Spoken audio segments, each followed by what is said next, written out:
Hello everyone, and welcome to this week's Octatrack video. I'm still figuring out the whole video configuration, but hopefully this time around there will be a little bit less lag on my screen cap.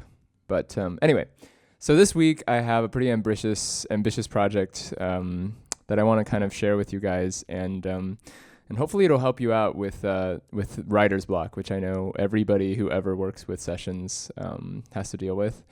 And this was my attempt to work around that. I'm going to make a template out of the music that I respect on Spotify.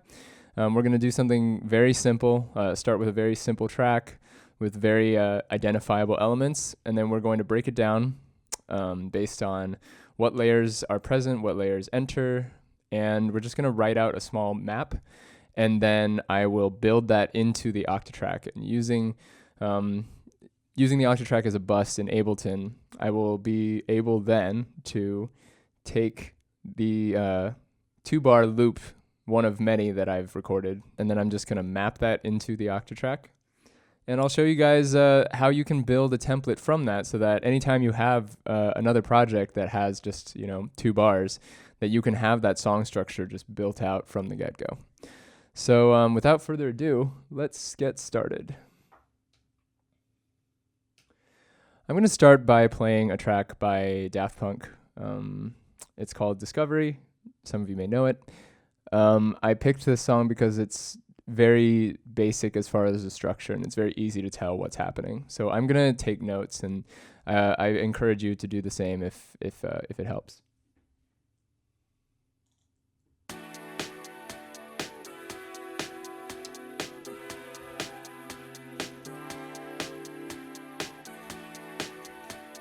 So one thing to keep in mind here is that we're not worried about the length of the patterns, just when the layers change.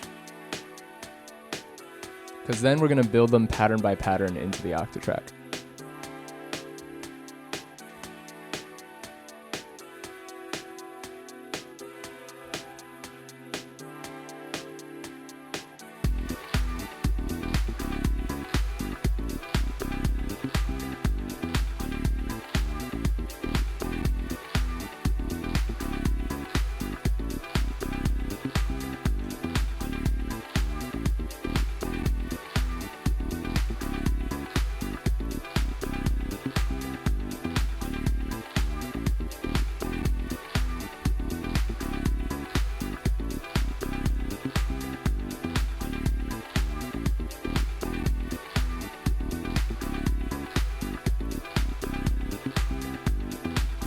Again, the details of what's happening are not that important. It's more important what the elemental layers are doing for the song.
All right, so the song basically fades out from there. So I forgot the bass for a second, but I remembered it. And now, so before we do anything else, I have my structure out, and I'm going to go into my session and say, what are the things that correspond to the elements that I'm talking about here? Sort of, I've already arranged it in that format, but I'll just go through these one by one. I have here my bass line. I have guitar, which is not actually guitar, but it's going to serve as that for this, the purpose of this experiment. I have my chords. I have my ARP, so that's for like kind of the bridge section that we heard earlier. I have beat, and then I have a kick. So, with that in mind, the next goal is to take all of those elements and to import them into the Octatrack. So there's a few ways you can do this. If you want to just export it in audio form and then drag it into the Octatrack, then that's perfectly fine. But do recognize that you're going to have to adjust the sync and all that anyway. So the way that I do it is I have it sent as a bus. And so as you can see in my project, I have return A serves as my bus out of my external 3.4 from my audio interface into my Octatrack, and then my Octatrack sends its output back into the Ableton session via exterior in 7.8, as you can see right here. And so what that lets me do is I can send anything I want within my project and sample it into the Octatrack, manipulate it, and then record it back in so that I, maintain whatever thing that I was playing with. So for this step, I'm just going to take each one, and one by one, I'm just going to send them to the Octatrack. I've already decided that my Octatrack setup is going to have the beat and the bass on this side and the instrumental layers on this side, just to keep things clear in my own head. But obviously, whatever setup works best for you is what's best for you. Just to keep in mind the details of these projects, every single one is pretty much exactly the same. I'll be recording from CD. So my next step is I'm going to sample everything track by track into my Octatrack. And I do this by setting up a send in the Ableton, which basically allows me to take any track that's in Ableton and send it to the Octatrack via my audio interface. But what I'm going to do first is, since I'm using the faders this way, I'm just going to send everything at the same time and then bring up the faders depending on which one I'm looking to record. It's important to make sure that you're not spiking here when you do that. So I would bring my send down just a little bit. There we go. So it's still in the orange, but that's good to go. So I'm going to record my beat and my bass line on this side and my top layers on this side just to keep things clear. And I'm also going to try to record based on the 1 of this 4-bar loop here.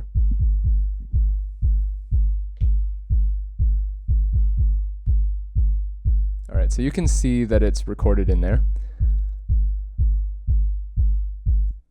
All right, so here we are, we're back at the session. I have successfully recorded all of my elements into the corresponding tracks. Skipping the track 8, which is my master track, I have my kick, I have my beat, top beat basically, my bass line, and then from here I have my ARP, my guitar / lead, and this is my chords. So I actually already set up the structure of this track, but I'm just going to go through them one by one.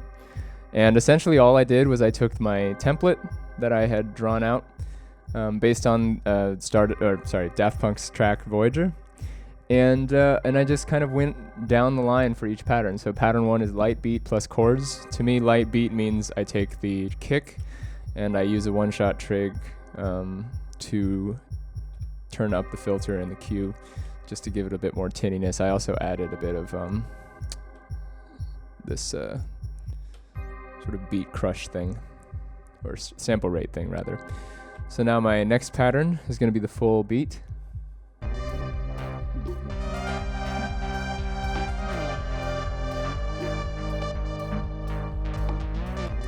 And then my next one's going to be just hi-hat and guitar.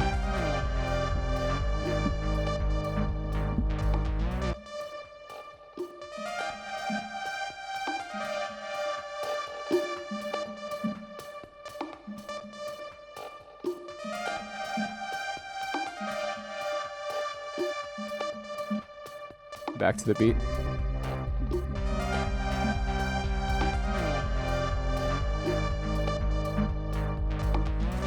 And then here we have chords.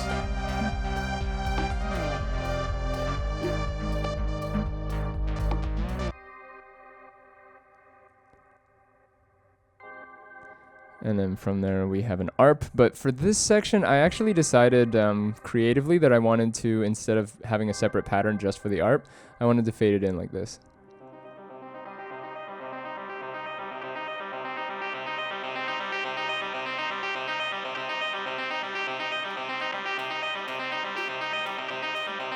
I'm gonna go ahead and turn this frickin' thing down.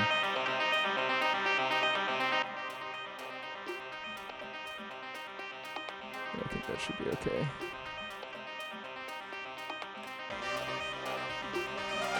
And then you'll notice that the elements are building here.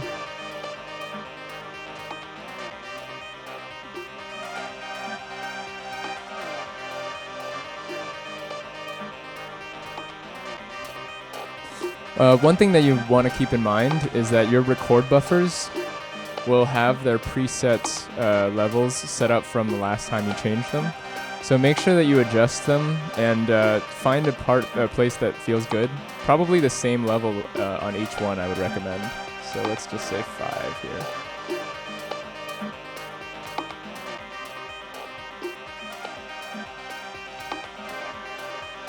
Right, so here we are.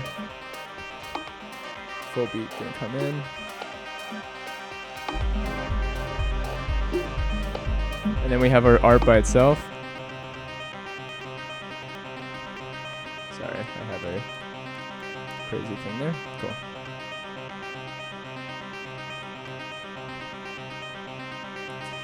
And then you can go back to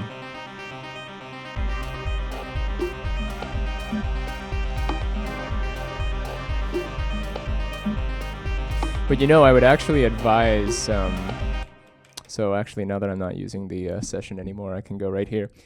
I would advise setting up the section, and this is where you use your creative license. So for example, I have the structure here that says ARP is just for like 2 bars, if I recall, like in the Daft Punk track. It's really short, and then it goes right back to the original thing. I mean, that translates to me to a scene. So like, say we want, usually I use scene 16 as like my effect filter scene, just to give it something that I can do real quick to add some intensity, just add some lift before the beat comes back. But I'm going to add a scene 15, and then on scene 15 I'm basically just going to tell it to only play the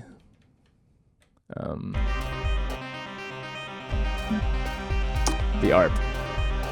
And that accomplishes the same thing as my as the Daft Punk track, basically. So from there, you have your entire song structure.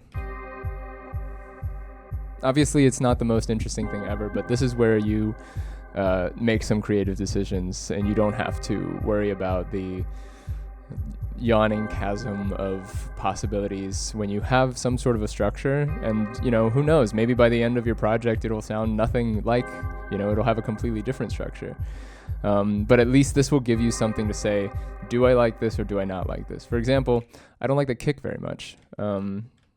So I'm gonna go in here and I'm gonna change the kick to another kick that I have. Let's see. Let's use lo-fi analog. Yeah, that sounds pretty good.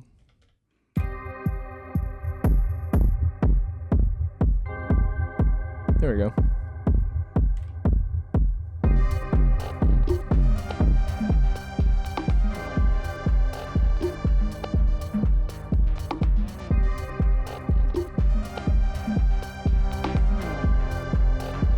There we go. And then you just kind of tweak everything to taste, you know? But at least now I have sections where I can be like, okay, so this is going to be this section where I have just this instrument, and then I'm going to maybe play with delay here.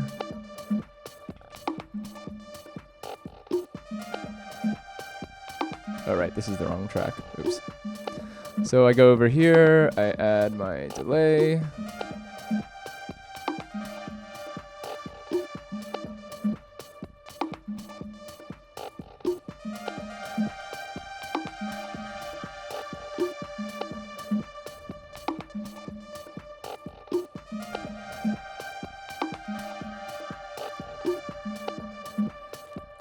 And then maybe I go like this.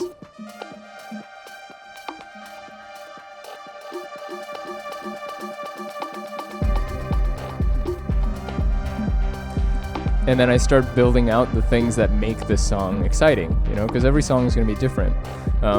But the truth is, you know, there are certain structures that we expect, and there's nothing wrong with, you know, taking a bit more notes when it comes to, you know, there's this weird myth that everything has to just come naturally when you make music. And coming from a classical background, it was still a very prevalent myth, you know. It was like even the fact that I could play pretty well was like, oh, well, I must have natural talent. And I used to tell people, like, I play well because I've been playing music since I was 5 years old. Like, like I practiced a lot. And now that I don't practice as much, I'm not as good at piano than I used to be. It's hard enough to be good at an instrument or good at a piece of equipment. You don't need to make it even harder on yourself by creating these arbitrary rules about how you need to learn, you know? If that's what it takes, you know, to learn, then do it. Take an existing dance track. It doesn't have to be Daft Punk. It can be anything. Just listen to it and figure out what makes it, what gives it that energy. Obviously, certain songs will be more complicated. I started out trying to do like a Daniel Avery track, but then there was just like too many moving parts. So for this particular example, I just want to do something very simple. And then moving down the line, you know, you can have, the thing that makes this great with the Octatrack is you can have like one bank representing a song, and then you can have up to 16 other banks representing other song structures that you like. And then, like, not only that, but say I bring in my project from, you know, 10 years ago that I had like 7 layers and I never touched it again. I throw that into record buffers, you know, 2 through 7. And if I set them all up the same way, I can just like audition those layers in like 12 different song structures and be like, do I like this? Do I like that? And soon, the more that you build it, for example, the more you build out your scenes to really cater to the things that you like, the more that your patterns represent the things that you enjoy, you know, moving towards. Because every time you do it, you might shape just a little bit different. And just remember to save different projects. But once you have that, your project will start to resemble your style. Like, they will contain sort of the DNA of what you like and don't like without actually having any audio assigned to them. That's the really cool part about the Octatrack. Like, all of these are record buffers, so there's no music inherent in it. But if I work with it long enough and I start recording loops into each track, then those loops will respond in ways that I've designed into the machine. And so it's like a DIY catered, or DAW catered to your own tastes.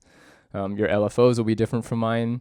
Your effects choices will be different from mine. Like, a lot of people I know really love using that whole that delay lock thing. Where is it? That.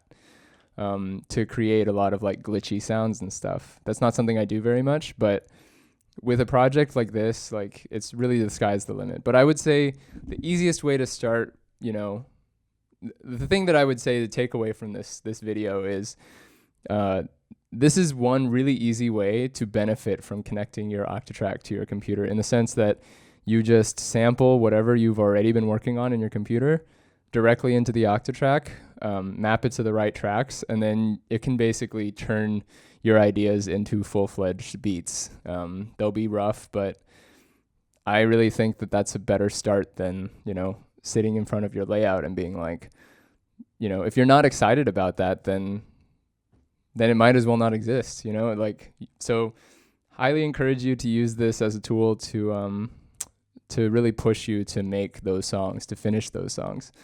And that's pretty much it. So hope you guys enjoyed this video. I got really passionate about it. It was like I meant to put this out earlier, but there was like a power outage and a bunch of shit. But mainly it was because I was trying to figure out what is useful about plugging this into Ableton. And it's not just like, I don't want to just connect things for the sake of having them be connected. Like, I think sometimes we mistake connecting things for actual productivity. So if the end goal is I want to finish songs, then whatever we do with this or the computer or both of them combined should serve that purpose to some degree. So, rant over. Enjoy this new technique. Try it out. Let me know what you think. If you have any other suggestions or because I'm also on this journey, still trying to get better at finishing music. And yeah, just if you have any other comments about like the format of the video, my recording techniques and things like that, questions, just let me know in the comments. Thanks, and see you next week.